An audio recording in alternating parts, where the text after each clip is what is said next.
faudrait quand même aussi dire qu'il y a toujours un nom qui revient, mais dont on ne parle jamais.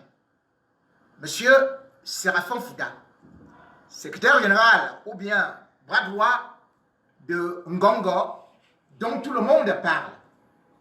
Nous devons quand même dire que monsieur Séraphin Fouda a été recruté par le chef de l'État comme un grand économiste et on nous le présentait comme on présente actuellement le nouveau directeur de l'ENAM, c'est-à-dire qu'il était jeune, que c'était le renouveau et que c'était une façon de vouloir injecter du sang neuf.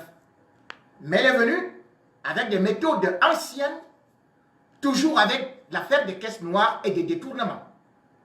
Je devrais dire que le 20 octobre 2010, au moment où le chef de l'État accorde, bien évidemment, à AES Sonel une subvention pour le transport et l'alimentation de AES Sonel, M. Séraphin Fouda est le président du conseil d'administration de AES Sonel. Où est passé cet argent? Entre-temps, M. Séraphin Fouda va quand même avoir des promotions, que ce soit au Premier ministère ou auprès du chef de l'État, ou d'ailleurs il va devenir monsieur économie à partir de 2011. Mais cependant, je me rends compte que depuis qu'il est là, nous allons de foirage en foirage, de biens toujours financiers dilapidés et de l'économie qui est en train de péricliter. Je devrais rappeler que Camwater, qui est devenu la CDE, c'est-à-dire la Cameroun des eaux, cet épouvantail, qu'on nous a dit que c'était managé par les Marocains, je devrais dire que ça engloutit des sommes énormissimes, des détournements monstrueux et qui n'ont jamais été sanctionnés. Et qui était à la manœuvre? Eh bien, M. Séraphin Fouda en sait quelque chose. Et d'ailleurs, je vais dire que dès l'histoire du Cameroun, on n'a jamais vu un jeune qui a été PCA de 3 grandes sociétés. Et moi, je ne sais pas comment est-ce qu'il a pu accumuler toutes ces fonctions. Et en ce qui concerne la CAN, il a joué un rôle primordial. Et il faudrait qu'il rende compte. Ce n'est pas seulement une affaire de Ngongo, mais M. Magua Séraphin Fouda, monsieur économie du Cameroun, monsieur économie du palais, devrait nous expliquer comment l'argent a aussi été dépensé parce que son complice est Ngongo. Et c'est à partir de là que nous pourrons faire que nous puissions connaître la vérité. Nous ne devons pas laisser cette histoire entre les seules mains de Paul Biya, parce que ce n'est pas son argent, c'est notre argent, nous fils de la nation, pour nos enfants, pour nos petits-enfants, pour les générations à venir, qui doivent payer ces dettes que ces escrocs, ces bandits à col blanc ont eu à voler, à détourner et qui se pavanent crânement en toute liberté. Nous ne pouvons pas accepter qu'un pays comme le Cameroun soit toujours la risée du monde et que l'impunité continue à régner avec les mêmes individus qui restent là, qui jouent au ping-pong, se jetant des responsabilités. Cette fois-ci, le peuple camerounais devrait savoir que nous avons passé 36 années de Noël à sec, sans cadeaux, et ils se font des cadeaux sur notre dos. Il est temps de dire à ces totos, à ces zozos, qu'on en a ras le bol et qu'on n'en veut plus. Parce que si nous ne le disons pas, ils vont continuer à le faire. Regardez comment cette histoire de la CAN, tout le monde est venu se servir. Aujourd'hui, on ne parle pas de Bidounkpat. Mais Bidounkpat a joué un grand rôle dans cette histoire. Et quand vous regardez, quand vous rendez que dans l'arrière-boutique des magouilles, M. Bidounkpat attendait la cérémonie d'inauguration et de fermeture de la CAN qui était taxée, fixée à 50 milliards.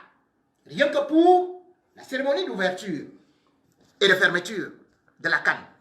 Quand on se rend compte qu'aujourd'hui, on nous sort, ou des parkings qui sont facturés à 11 milliards, on se rend compte que le stade, même Paul Biya, était facturé à 200 milliards, alors qu'on nous disait 163 milliards, sans pour autant compter les VIP qui devaient être.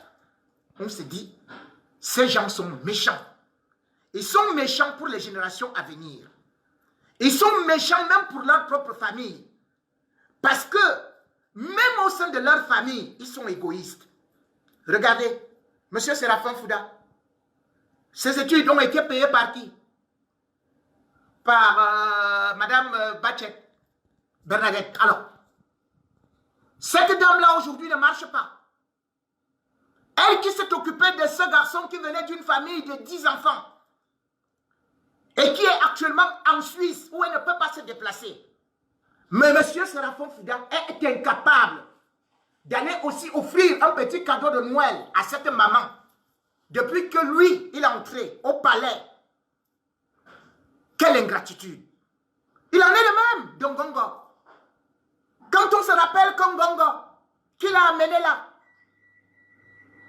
c'est l'époux de la mère de la première dame. Mais lorsqu'elle était même malade, en Afrique du Sud, qu'est-ce qu'Ngongo a fait? Il a même refusé de lui offrir un billet d'avion. De telle sorte que la mère de la première dame est morte sans assistance de son mari. À cause des blocages de Ferdinand Ngongo. Égoïste, égocentrique, tout pour eux. Et cette gloutonnerie ne peut pas s'arrêter. Et c'est plus dangereux parce qu'ils se sont tissés des radicelles dans toute la société et auprès des milieux footballistiques. Si la CAN aujourd'hui a été aussi un chaos, c'est à cause de quoi? Non seulement parce que les travaux n'ont pas eu à marcher, mais parce qu'il y avait aussi d'autres démarches en arrière-plan, particulièrement avec Ahmad Ahmad. Quand Ahmad Ahmad arrive au Cameroun, il voit très bien que les travaux ne sont pas avancés. Lui-même dit qu'il a les vidéos avec Constant Omari, où il se rend compte que le Cameroun ne peut pas être à jour pour l'organisation de la CAN. Mais ils se disent quand même qu'ils vont essayer de nous mener en bateau. Et quand Ahmad Ahmad arrive avec Eto'o, ce n'est pas seulement pour organiser de la CAN. Et il y a d'autres choses derrière, où les Ngongo et Eto'o ont décidé qu'ils allaient faire d'autres opérations. Et dans ces opérations, ils se retrouvent, par exemple, le centre d'excellence de Mbankomo. Ce centre d'excellence dont la première pierre a été posée en 1998 et dont l'inauguration a été faite en 2010, appartient à la CAF. Mais cependant, la CAF ne parvient pas à rentabiliser cela. Parce que certes, il y a 3 terrains de football là-bas, il y a une semi-piscine olympique, et il y a certaines infrastructures, et il y a 35 chambres couplées avec 5 chambres qui sont libres comme ça.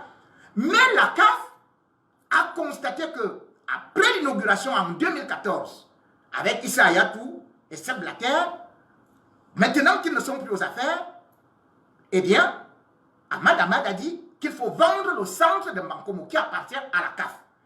Et ils ont monté une opération pour aller proposer cela au gouvernement camerounais en surfacturant.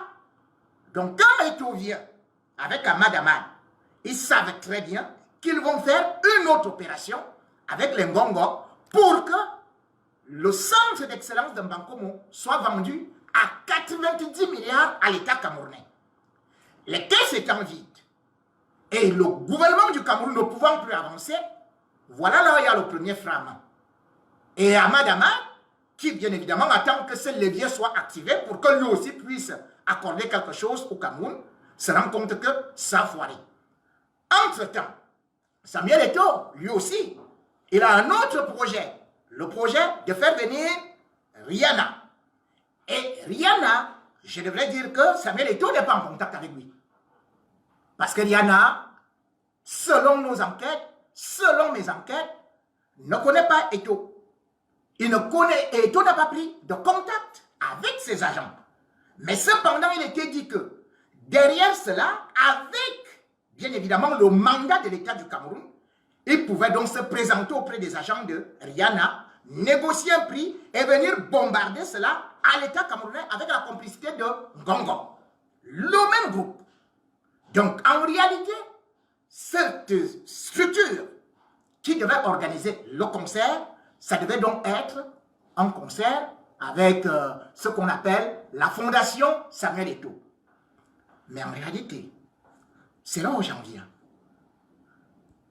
Fondé Sport, qui a le nom de la fondation de Samuel Eto'o, n'existe plus. C'est une fondation qui a été fermée. Comment donc on pouvait organiser un match de la CAN avec une fondation qui n'existe plus en Espagne? Puisque les bureaux ont été scellés. Et c'est là où j'en viens. Parce qu'en même temps, nous parlons de Noël. Papa Eto'o, qui est considéré parfois comme le Père Noël, était venu au Cameroun prendre une vingtaine d'enfants en disant qu'il allait avec eux, grâce à sa fondation, au niveau du FC Barcelone, pour aller faire une formation. Mais Camerounaises, Camerounais, savez-vous où se trouvaient ces enfants? Ils n'ont jamais été au centre du Barça. C'était une autre escroquerie fumante, parce que les financements venaient du Qatar. Ces enfants sont dans la rue. Connaissez-vous un seul qui soit actuellement au Barça? Et par la suite, le pire, c'est que on a vu au niveau de ce qu'on appelait les engagements auprès des parents de ces enfants, soi-disant de la rue,